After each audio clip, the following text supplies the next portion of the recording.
And on the line with us, Kandi Mossett is with the Indigenous Environmental Network, is at Standing Rock. Kandi, welcome to the program. Thank you. You have been on our program before. What's going on there? It's really chaotic. We're standing on Highway 1806. To the east of us, we have military-style tanks rolling up on the hill with the Army National Guard. To the west, there is the easement where on September 3rd, when you saw Democracy Now!, Amy Goodman, the site where the sacred sites were destroyed, they're there now. They're digging. There's about 4 bulldozers that are now trenching, and there's a line of police cars blocking them, protecting them with their lights on and with their sirens on. To the north, they are coming on the highway, telling us to move and to fall back, that we have to get off the public property. So I'm walking right now on the highway, and I'm seeing an airplane fly overhead. There are helicopters. There's a blue helicopter. There's a yellow helicopter. It's really chaotic. People are running back and forth, driving in their cars. There are horses running back and forth. There are people singing and drumming and praying.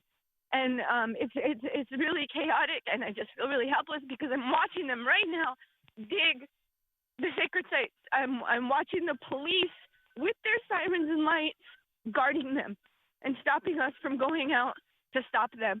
Wow. There's tanks, literally tanks on the hill over to my right. As I'm looking at them, I see military-style tanks on the hill, and we are between Highway 1806 and the Missouri River. We've already lost the east side. Basically, nobody's going over there because they have their guns, the big, like, machine guns. I don't know what they are. They're like war guns. They're standing there with their fingers on the trigger, and everybody doesn't want to go on that side. So we basically lost the west side of the easement because Dakota Access purchased it in an illegal land sale.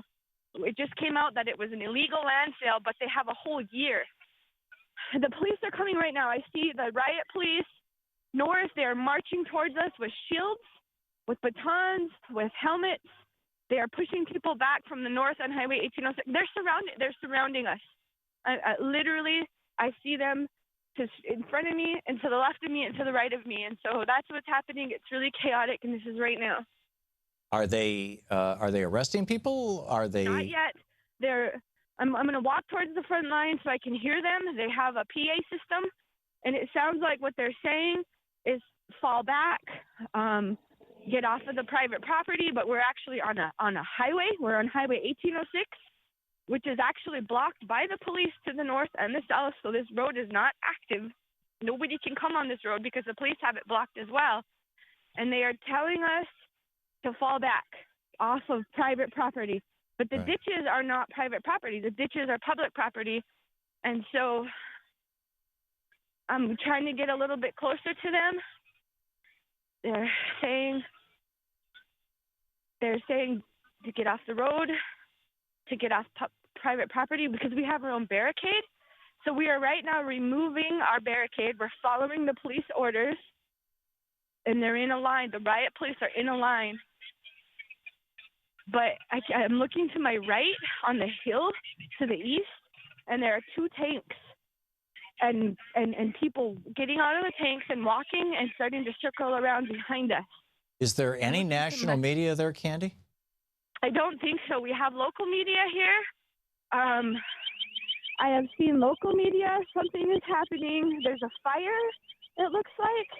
There's black smoke, and the siren is going off. I don't know what's happening. There's too many people. Okay, it was a car alarm. We're talking with Kandi Mossett. She's with the Indigenous Environmental Network. She's live at Standing Rock. Excuse me, Kandi, I just wanted to get that in for somebody who might have just tuned in. And apparently the police and the National Guard have just said, okay, that's it. We're gonna get the Oh, there's tanks in front of us. There's tanks on the highway, the MRAPs. The MRAPs with the sound things that hurt your ears are right in front of the line on the road. Wow. So there are small tanks to the right of me. There are large tanks in front of me, and to the left there are police. They're telling us to walk down and move and leave. Wow. And there's helicopters. There's 2 helicopters and an airplane flying around and around.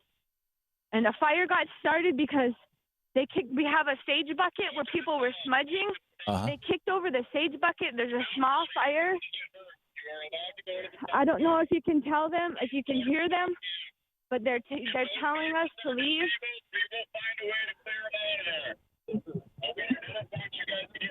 They're saying they don't want us to get hurt, but they have guns, big guns.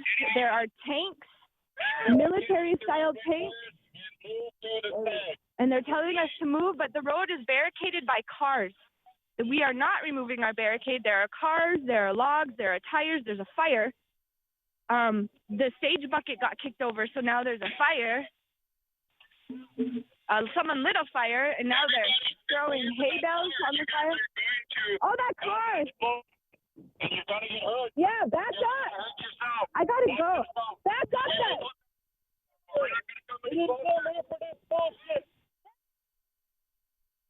Say what? Hello, sorry. You guys, there's a fire underneath that car. If that gas tank blows up, we're all gonna get hurt. Back up! There's a fire underneath one of the cars that's blocking the road. Right.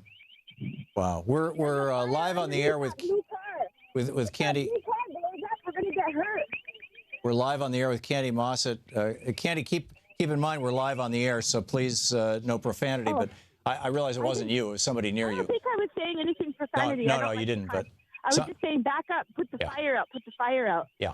There's a fire underneath one of the cars that's barricading the road, and if that gets to the gas tank, it's going to probably hurt people. Yeah. I'm sorry. It's just really chaotic. There's local news stations. I can see the local news crews are standing there on the front line with us. Good. Well, hopefully some video will come out of this. There's a lot of video. I'm trying to take video. I can't do it live, right. But I'm posting video. They put the fire out. We're de-escalating ourselves. They're saying they're not going to hurt us, but they are pushing us back. Right. They're saying go to the South Camp. They're telling us to back up, and we're backing up because there's tanks and there's military police. Right. This is a military action by our government in defense of a private for-profit corporation, and in my opinion, in violation of treaties that gave this land to your people a century ago. We are on unceded treaty territory. The treaties of 1851 and 1868. This land is unceded. We are on our treaty land, but we are being right now met with a militarized operation. Helicopters, airplanes, riot police. Directly in front of me, looking north on Highway 1806, is where people are standing and where there are 2 tanks. One looks to be an MRAP. They keep turning on a sound thing that is really loud, and they're telling us to back up. And Kandi, if I look to my right, which is to the east, towards the river, there are tanks on the hill, 2 that I can see, and people running around in the hills that I can see, running. I don't know who they are. They look like they're wearing camo. They look like National Guard. When I look to the west, to my left, I can see the cops on the hill with their lights on and their sirens on, protecting the bulldozers that are digging on the easement, and it's kind of chaotic. Kandi, trying to protect the Missouri River. Kandi, if somebody wants to, right now while we're on the air, if somebody wanted to go to a website and pitch in some help for you and the folks there, where do they go? What do they do? IndigenousRising.org. We have a donate button where people can donate to the cause to help us to put up reinforcements. What we're trying to do out here is build a just transition community. We're not just trying to stop a pipeline. We're not just trying to say this is just one pipeline fight. We have yesterday, Mark Ruffalo and Reverend Jesse Jackson came to camp. The Solutions Project and Powered by Light and Native Renewables delivered 2 solar trailers to the camp, because what we're trying to do is build a community that is based upon wind and solar, and that's part of this whole thing. We're talking about keeping fossil fuels in the ground and showing what a just transition away from the energy industry looks like. But when we have days like this where we're met with the militarized police, which actually happens a lot, but it's really escalated now because they're here. They're about 1 mile away from the Missouri River. So indigenousrising.org or ienearth.org Okay, is great. for the Indigenous Environmental Network. You can go on our Facebook pages. There's also sacredstonecamp.org. Great, and hopefully somebody's streaming this live over, through Periscope or over on your Facebook pages and things. Kandi, I've got to take a break. I've got to bail out of here. You want to call back in about 15, 20 minutes, and actually about 20 minutes from now? If I can, they are moving us back, and I'm going to have to move my car. Okay, if you can, I'll try. Just give us. We're on the air for another hour and 15 minutes. So if you can give us a call in a little bit, keep us up to date. Okay. Thank you, Kandi Mossett. She's with the Indigenous Environmental Network and indigenousrising.org. We'll be back. It's 15 minutes before the hour.